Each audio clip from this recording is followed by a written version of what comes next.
Oh, even a clap down the beach. We got a clap from the man. That's how.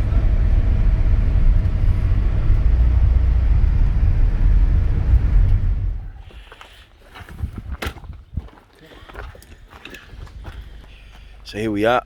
We're about to embark on an adventure. Hey, getting the drones out there today, and it's going to be a whole new learning experience for us, bro? It's going to be our first time having a tutu with the drones. So AE Easies, bro. The AE Easies up in here. So we're going to have some fun today. Watch this. Okay, there's our 4-piece rod.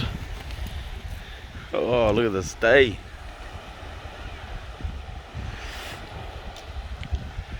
Yeah. Yeah.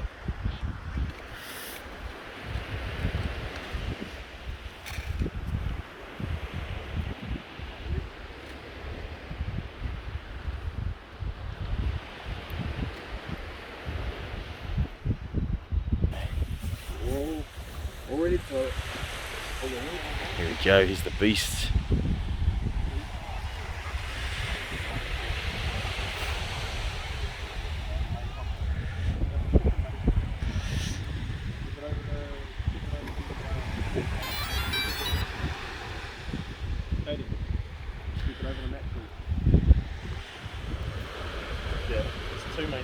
You don't want the remote and the drone too close together when they're setting up. It wants to be at least 2 meters away when you're connecting the remote to the drone. Nice. Just getting it warmed up and then we'll do our calibration. Nice. There it is. Compass calibrate.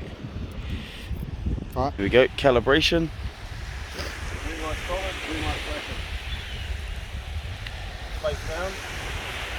Vertical rotation. Green light flashing. Green light solid. Once you get back to the starting point, you are now calibrated. It will no longer say calibrate compass on there. You're calibrated for home. The only time you need to do this again is if you change location on the beach or the next time you go out. Yep. You don't have to do it. If you change battery, if you stay in the same place, calibration works every time. Beautiful. Right. So when you're flying, keep both toggle switches facing into the drone. Bring your aerials up. Yep. That's where you want to maintain your flight pattern. Keep that drone inside the aerials there. That's really important. Yep. Make sure you can see the red D there. That's 15 satellites connected to the drone. Beauty. We're in GPS mode. Yep. Really good connection for the Wi-Fi signal to the drone. We've got 20 minutes of flight time. We've got your distance from home, height from home, and speed from home. Perfect. All great. Full battery on the remote. Yep. Around about 90% on the drone. Perfect. From here we can fire it up. Both diagonally down. And just like that, she's good to go, eh? Now on the footage, this looks like it's going really slow. I can assure you, those blades are firing. Wow, Right. that does look really slow. It does. So, One thing you'll see there, and that's actually a really good example to look at, is that forward left propeller is spinning slower. That's how the drone compensates its motors, and it calibrates itself so everything's spinning at the right RPM. So that when the smart flight system looks after itself, yep. that's where it's going to maintain its hovering position. Ah, interesting. It'll stay within a 1 meter diameter radius. Yep. 1 meter diameter size. Yep. And then around about 30 centimeters of height, Right. it'll hold that position. Even with winds gusting, it will still hold itself there. Nice, nice. Primo. How you going, brother? Hold itself in the wind. Okay, so that's stabilizing itself there. So what he was just saying before he shot it up in the air is don't panic and all of that sort of stuff when you're putting it up. Put it straight up and it'll take care of itself and keep itself on the pinned GPS area. So there's a bit of technology in these machines, and I'm looking at it now. Let's see if you can there you go, and it's holding its position automatically. So I think we're just about ready. We're just doing a bit of a test run, and I think soon we'll be ready to put her out with some baits attached, and we've got some fresh mullet. It's a breakdown, brother.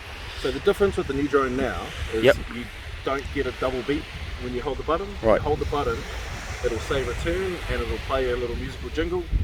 The drone will start returning. Once it comes back to you, if you want to save a bit of battery power, hold the button again, it'll stop that auto return, and then you can manually bring the drone down. Right, right. It'll come down faster, it'll return faster when you're filming yourself. Save battery life, get more sets. Awesome. But you want to have a bit of practice before you get into that sort of thing, eh? 100%. Attaching. Give us a bit of a breakdown of this, bro. So you've got your hook section attached to the release wire. Yep. Same place you attach a couple of sinkers. Nice. You've got your other end of your release wire there. Just pop that in there. There's just two little ball bearings that are held in place by a spring clip. Too easy. Tension's already preset.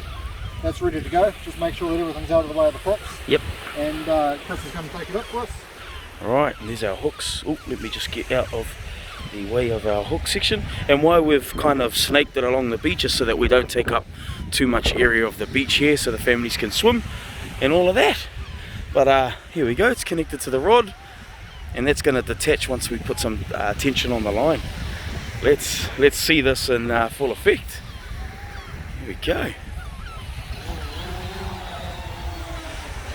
There you go, yep. Picking them up.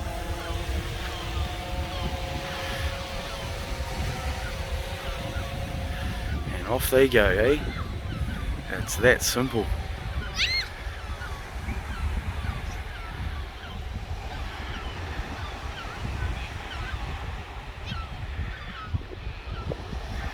What sort of distance are we looking at for this first one? Right now we're doing about 190, we just hit 200. I'm thinking maybe 3 to 4, looking at the way the water's moving for us. Yep. So we're going to give it another 50 metres. I'll get Morgan to flip the whale arm. And it will go about now. Yep, there you go. And you can, wow. I just saw that line drop, that was really cool. We're now returning to home. Yep. Going to fly itself back. Alright. This distance I can still see it. Yep. But I'm going to let it come back for a little bit. Once it gets closer, I'm going to manually land it just to save a bit of battery power. Right. When you're doing the auto return to home, you'll hear the remote, it'll keep beeping, so you know that's what it's up to. Yep. Keep the remote pointing at it, get that tension on the line. You can see we're pretty good here now. Tip of the rod's bending. We've still got a bit of line in the current there, so it's just going to be a little bit of a play around to make sure that the line's tight and not being held too much in the current. Nice. Oh, look at, there we go. Keep an eye on it. Here's our drone. Seagulls are taking it. Drone's on its way back. So that drone's coming back automatically, yeah? Yep. Yep. Don't even have a hand on the control. Look at that. Gee, that came back real quick. Okay. Alright, so now he's gone to manual mode.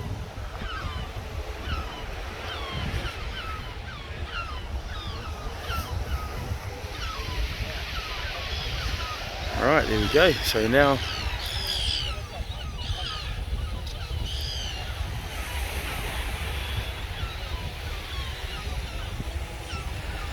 there we go. Look at that, eh? And turn them off. And that is as simple as it gets. So we're out there now, we're fishing. One rod's hooked up. Some fresh mullet on there, and now the fun begins. My gosh, that was a decent cast there, Morgs. Didn't even bring a surf caster, and that's out 300 odd meters. Eh? How far do we go? At the end, after the drone let go, it's 384 meters. 384. So we're out there almost in the channel. We're going to keep an eye on that rod tip. Yep. Make sure that's got a bit of bend in it. Yep. Every now and then, it'll flatten out. Give it a wind. Beautiful. Now, why is it important to have tension on the line there, brother? So this works like a long line. So the hook slides between the Yep. stops. Two stoppers, yep. When that hook takes off, when there's tension on the line, that hook trace is going to hit that stop. That's what sets the hook. Right, right. So you're not striking on the rod, you're not striking on the fish. They're Yep. going to set the hook themselves. Nice. Why that's very important, why I ask that question is because if your line is loose, as you've set it out, if your line is not tight, then that fish is just going to be picking up your line and playing with it. And so you want to make sure there's a bit of pre-tension on your line.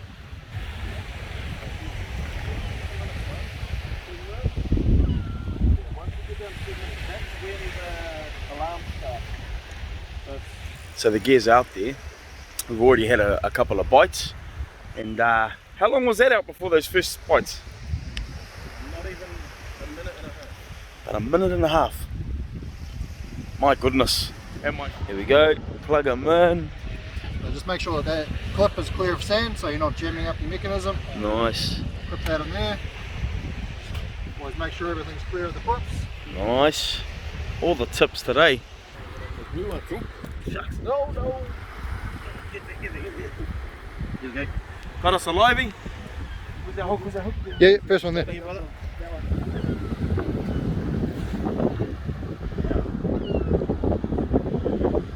Key to this, don't go too deep. Just like that, he's still kicking heaps of room. Alright, we're good to go. Let's get some clearance. Livey!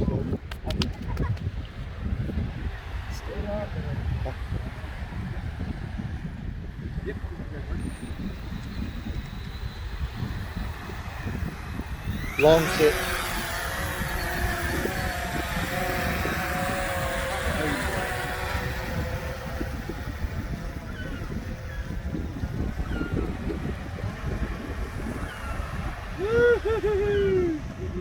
And there's flying fish.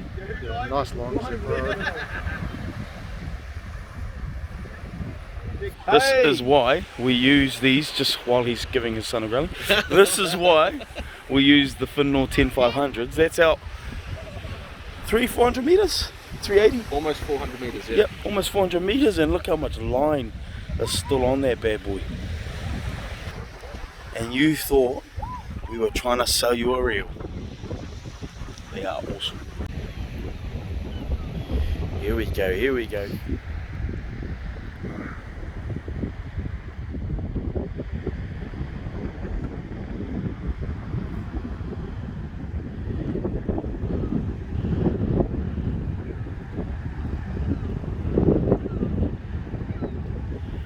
going to be coming in now. Let's go and have a look. Okay. First couple of hooks. Oh yeah, nice big kahawai. Big kahawai. Hey? Here we go. That took it with some force, man.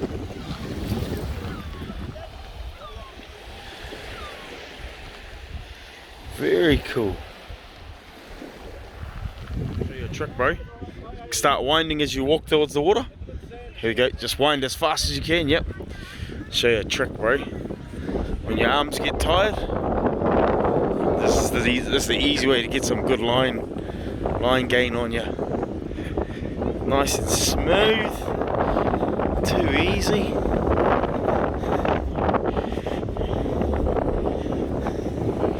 Right. Now all you do is just walk back holding it tight, bro. Just walk it back. Just drag it up on the beach. That's the one. Just like that.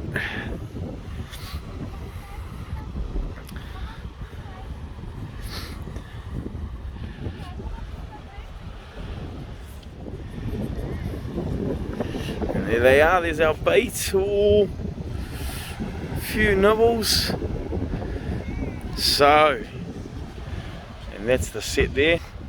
So there we go. So what we've learned today is we got our best set, which was a nice big kahawai. We got that at 450. I think we're about 380, right? 380. So just under 400 meters is when we caught a fish. And so that goes to show you. So the other set that we had out was about 150, 160, and then this set here was at about 350. So the wind's picked up, unfortunately, so we're not going to continue to fish with the drones, but that goes to show you want to be getting out a little bit further than we were, getting it out probably 500-600 meters here on this typical day. But that's where, if you've got multiple rods, you can start getting a bit of a gauge as to what's working on the day. And yeah, we've found out today that 500 plus meters is where the fish are probably going to be most likely caught today. So yeah, it was good fun. We're basically out here to learn how to use the drones, and hey, we got a fish bonus. A bit of seaweed around. But what a choice day. What a choice day. So now we've got a bit of a pack up to do. So look, so there's the rig. 6 hooks. 6 hooks there. There's our sinker line. It's a good example when the sinkers don't release. Bam. They're really hard to drag in. Yep. That's it. Those rubber bands are pretty rugged too, pretty heavy duty. These are. Alright. So now we're just packing it down. Successful test. Successful test.